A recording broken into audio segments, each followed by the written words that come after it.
Student, and welcoming all of you in my morning chemistry session. And this is School of Chemistry for junior student, particularly students who are studying in class 8 to class 10. And in today's discussion, we have decided to start with the important topics of chemistry from atomic structure.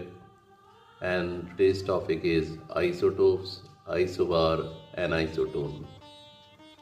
What are isotopes? These are having same atomic number but different mass number, said to be as isotope. And examples, there are many examples of isotope. First example, chlorine 1735 and chlorine 1737. You can see that atomic number remain identical but mass number it changes. Number of electrons and protons are similar in isotopes but number of neutrons are different.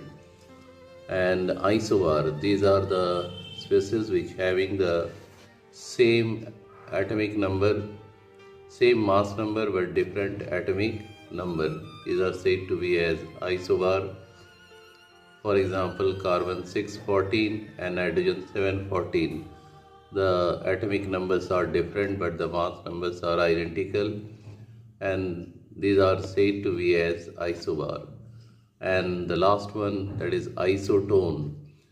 The species which do not have the same atomic number or mass number but the number of neutrons are identical, said to be as isotone.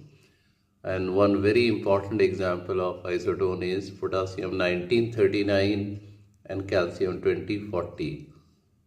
You can see that atomic number, mass number, everything are different, but the number of neutrons are identical. In both cases, the number of neutrons are 20. So this is all about isotopes, isobar and isotone. Hope you understand the concept very well. एक और नए concept के साथ मिलेंगे next part में. Till then thank you, good bye.